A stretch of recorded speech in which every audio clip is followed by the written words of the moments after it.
39 tahun yang lalu, Pontianak pernah memiliki seorang sultan yang cemerlang. Sultan Hamid II. Namanya pernah bersinar dalam kancah politik di Indonesia dan internasional. Nama Sultan Hamid terkubur bersama dengan stigma hitam sebagai pengkhianat negara sampai sekarang. Ia merupakan generasi ketujuh Kesultanan Qadariyah Pontianak yang berdiri sejak tahun 1771. Masa kanak-kanak dan remaja Sultan Hamid dihabiskan di beberapa kota di Pulau Jawa dan Kalimantan, di bawah asuhan dua perempuan berkebangsaan Inggris, Nona Fox dan Nona E.M. Curtis, untuk memperoleh pendidikan barat yang modern. Sebelum Perang Asia Pasifik meletus tahun 1942, Sultan Hamid telah menyelesaikan pendidikan akademi militernya di Breda, Belanda, dengan menyandang pangkat Letnan II dan ditugaskan di berbagai wilayah di Hindia Belanda. Selama Perang Asia Pasifik berlangsung, ia menjadi tawanan perang Jepang sampai berakhirnya perang tahun 1945. Perang Asia Pasifik menyisakan kepedihan yang mendalam bagi rakyat Pontianak. Berdasarkan buku peristiwa Mandor Berdarah tulisan Syafaruddin Usman tahun 2009, tercatat sekitar 50.000 rakyat Kalimantan Barat dibantai militer Jepang secara keji tahun 1944. Peristiwa ini dikenal sebagai pembantaian Mandor Berdarah, di mana ayah Sultan Hamid serta 100 orang kerabat Istana Qadariyah ikut menjadi korban keganasan militer Jepang.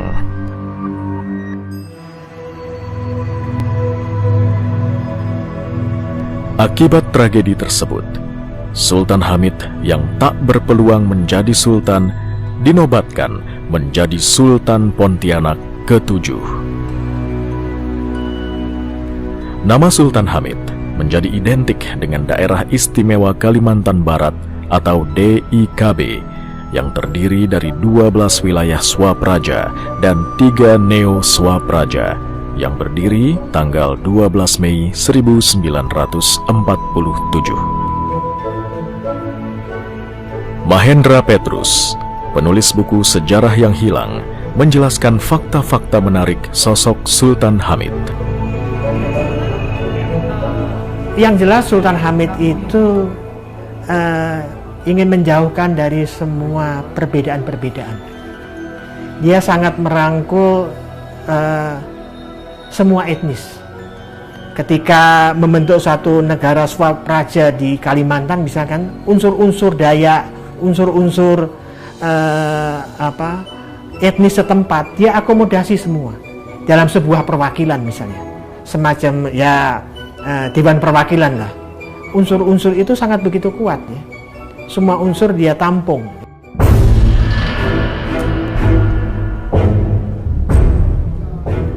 Guru Besar Sosiologi Universitas Tanjung Pura, Syarif Ibrahim Al-Qadri menilai, pembentukan DIKB merupakan wujud pikiran visioner Sultan Hamid yang ingin memajukan wilayah Kalimantan Barat. Pertama tentu kemanusiaan. Apa yang ingin dicapai oleh Sultan Hamid itu, dia lebih berpikir pada secara menyeluruh kepentingan masyarakat. Tentu khususnya masyarakat Kalimantan Barat yang masih terbelakang. Dalam perpacuan untuk apa yang disebut dengan kompetisi dalam membangun daerah untuk mencapai kemakmuran kesejahteraan, tentu pertama startnya tentu sudah kalah Kalbar dibanding dengan daerah lain, khususnya di Jawa, khususnya pusat.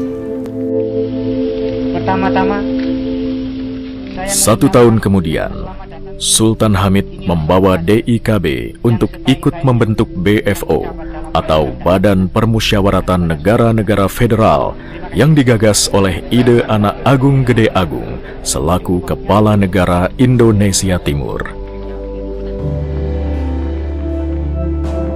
Selain itu, gagasan dibentuknya BFO menjawab keprihatinan atas konflik antara Republik Indonesia dengan Belanda yang tak kunjung menemukan kata mufakat. Akibatnya, Republik Indonesia belum meraih kedaulatan penuh atas kemerdekaan yang telah diproklamasikan pada 17 Agustus 1945. Kedaulatan penuh negara Republik Indonesia diraih melalui Konferensi Meja Bundar di Belanda pada 27 Desember tahun 1949.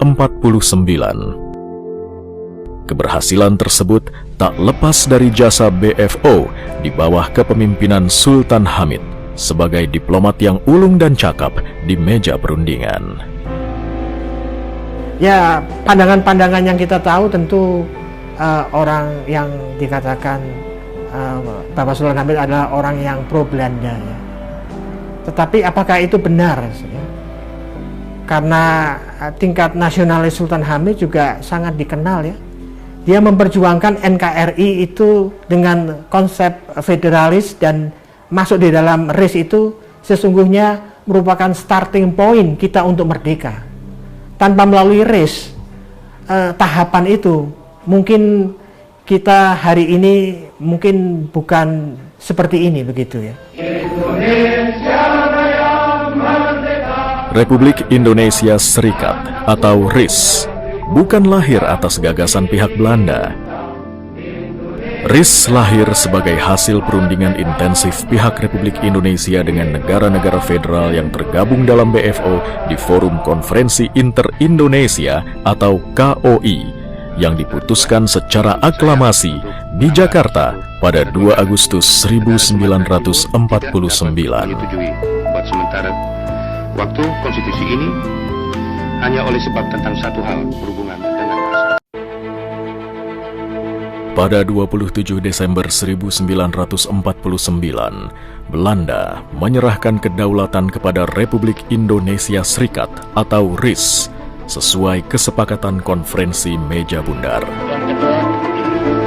BFO atau Majelis Permusyawaratan Negara-Negara Federal yang beranggotakan 6 negara, 11 wilayah otonom, menyatakan ikut bergabung dengan RIS tahun 1950. Di dalam formatur Kabinet RIS, Sultan Hamid II menjabat sebagai Menteri Negara tanpa departemen dengan tugas merancang lambang negara dan menyiapkan gedung parlemen RIS.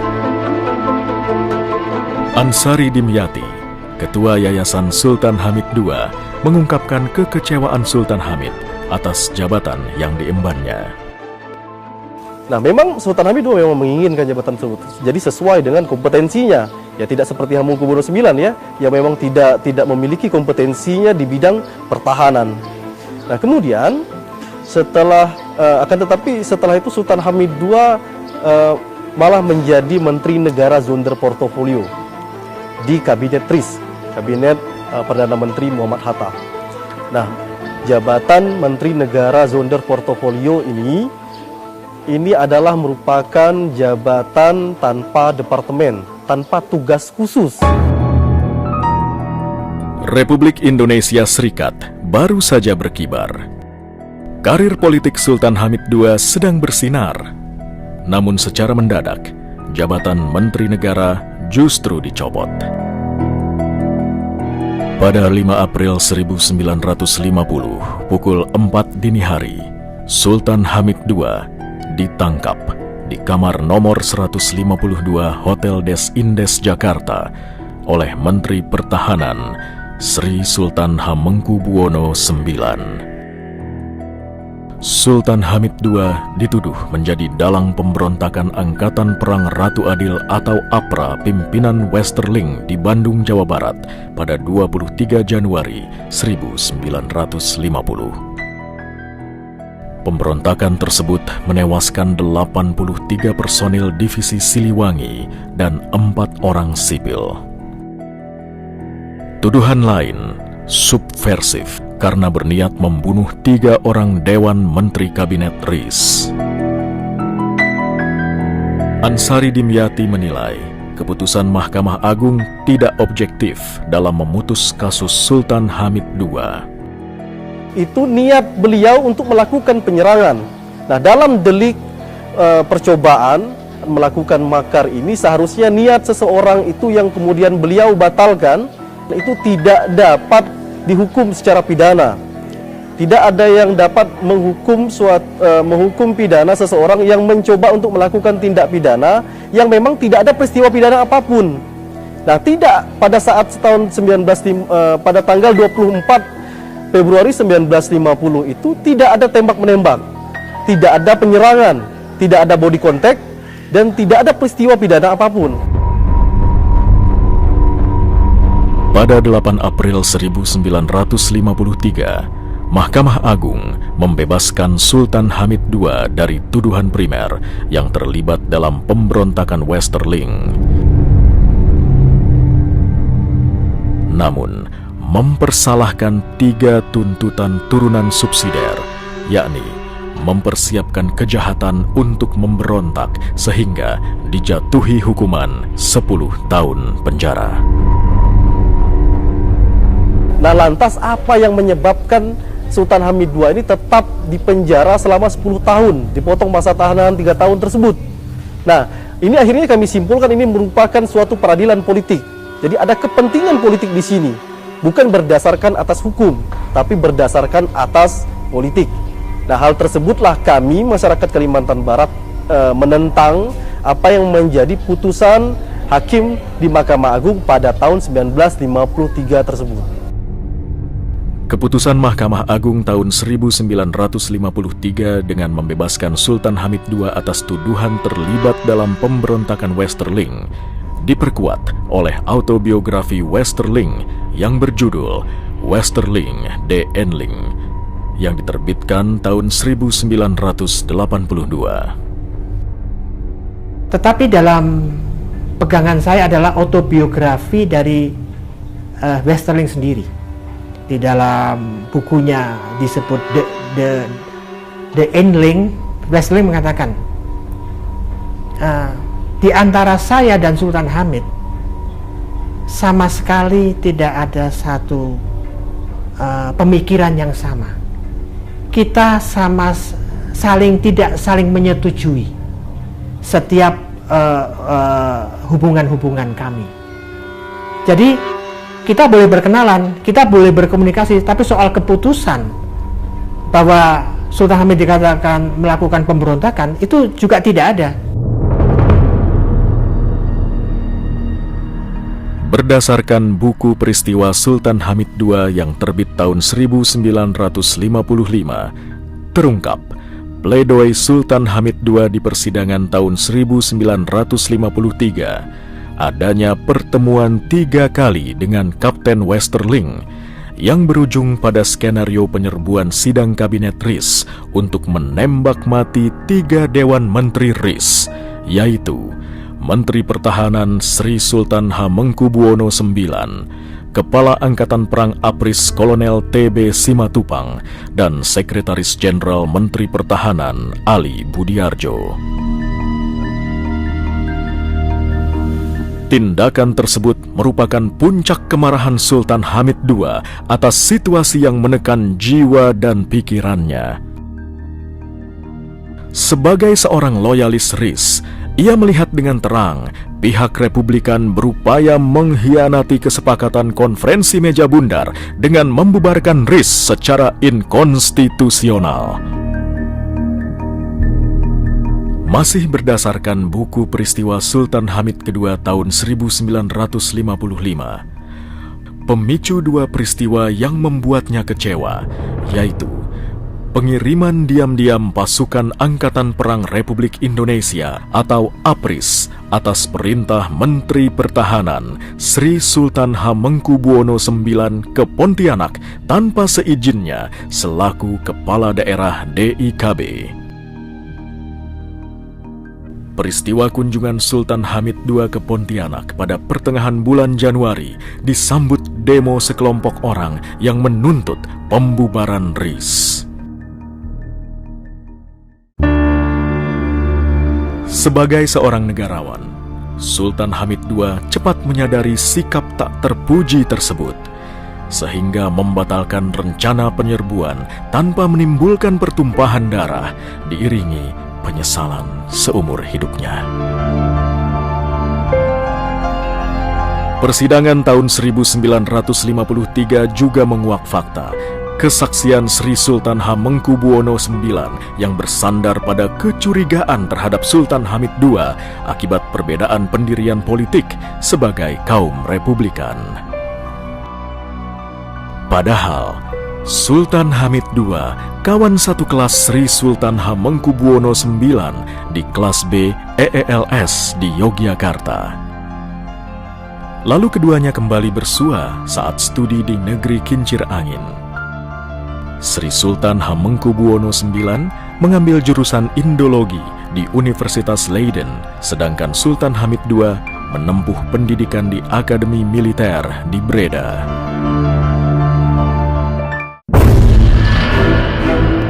Pada tahun 1958, Sultan Hamid II dapat menghirup udara bebas. Namun 4 tahun kemudian, Sultan Hamid II kembali ditangkap dengan tuduhan makar dan dijebloskan ke penjara selama 4 tahun tanpa peradilan. Saat Orde Lama tumbang tahun 1966, Sultan Hamid II kembali menghirup udara bebas. Meskipun tak lagi berpolitik, namun rezim Orde Baru kerap curiga mengawasi segala kegiatan Sultan Hamid II dimanapun berada. Max Yusuf Al-Qadri, sekretaris pribadi Sultan Hamid II tahun 1968 sampai 1974, mengisahkan berakhirnya kegiatan intelijen Orde Baru memata-matai Sultan Hamid II. Setelah keluar dari penjara, beliau tidak diintimidasi dan sebagainya. Tapi beliau tetap diawasi. Beliau diawasi terus sampai terakhir itu tahun 1974. Sebelum ulang tahun beliau. Datanglah waktu itu sore hari, kami sedang berada di halaman rumah. Ada seorang mayor datang membawa sebuah buku hadiah dari Mayor Jenderal Ali Murtopo. Nah, di buku itu ditulis untuk sahabat karibku Sultan Hamid II. Sultan Hamid II telah mengalami perlakuan yang pahit. Jerih payahnya ikut mendirikan Republik Indonesia dibalas dengan pengkhianatan. Menurut Max Yusuf Al-Qadri, karir politik Sultan Hamid II telah dihancurkan dan nama besarnya ditenggelamkan. Bahkan keluarganya tercerai-berai akibat ambisi kekuasaan kaum Republikan. Tiada yang tersisa kecuali sketsa asli rancangan lambang negara Garuda Pancasila sebagai bukti otentik. Dialah perancangnya.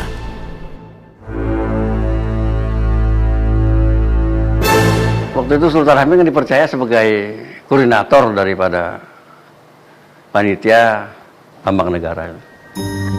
Beliau yang menyimpan semua. Beliau juga memberikan saran kepada saya bagaimana menyelamatkan barang-barang ini.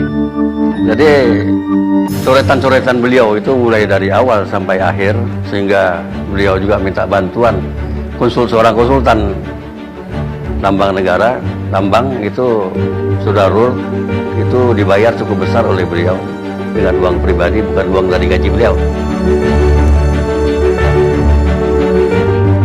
Untuk menyelamatkan dokumen negara itu, Max Yusuf Al-Qadri memberikan usul kepada Sultan Hamid II untuk memberikan dokumen tersebut kepada Haji Mas Agung.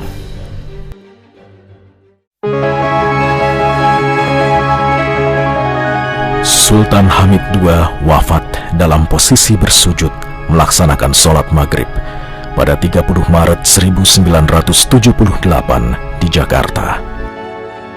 Jenazahnya dimakamkan dengan upacara kebesaran Kesultanan Pontianak di Batu Layang, Pontianak.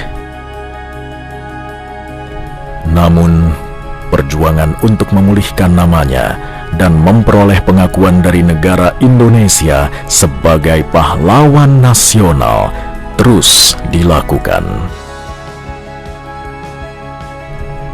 Perjuangan tersebut mendapat dukungan penuh dari Sultan Pontianak IX. Jadi pengajuan tentang Sultan Hamid II itu harus segera ditanggapi dan direspon oleh pemerintah sebagai tanda jasa daripada Sultan Hamid II sebagai gelar kepahlawanan. Karena sudah sekian lama sudah diajukan sampai detik ini hanya angan-angan belaka. Sejatinya, sejarah harus tercatat sebagai jendela masa depan bangsa. Sejarah bukan hanya milik para pemenang, namun hak setiap pejuang.